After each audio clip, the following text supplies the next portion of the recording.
Bonjour, aujourd'hui je vous propose un projet fou. C'est celui d'Eric Emmanuel Schmitt qui a décidé d'écrire l'histoire de l'humanité en 8 romans. L'ensemble s'intitule La traversée des temps et le premier tome vient de paraître, Paradis perdu.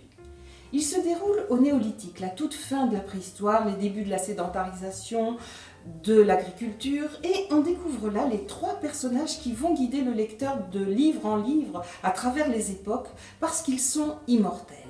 Nous avons Noam, dont le nom est inspiré de Noé puisque ce premier livre s'achève avec le déluge.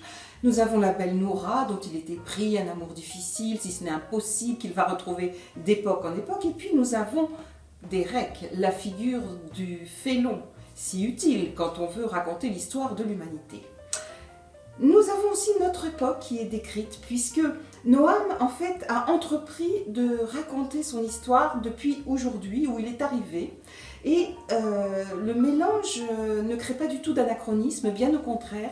L'analyse de notre temps est très fine et pose bien sûr la question du devenir de l'humanité avec le climat, le nucléaire, les dictateurs, bref, un contexte qui fait songer peut-être à une fin possible des humains.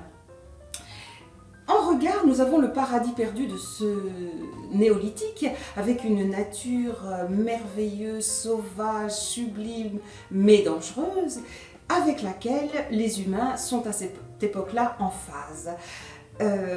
Les humains sont très préoccupés par leurs histoires d'amour, nous dit Eric Emmanuel Schmitt, amour en couple, amour filial. Et ils sont aussi animés par le goût du pouvoir, ce qui les amène à d'extrêmes violences. Tout ça est extrêmement bien documenté, on apprend plein de choses, et puis il y a une vraie poésie dans les descriptions de la nature assez nombreuses et vraiment belles. Tout ça crée l'amorce d'une grande fresque romanesque populaire dans le meilleur sens du terme.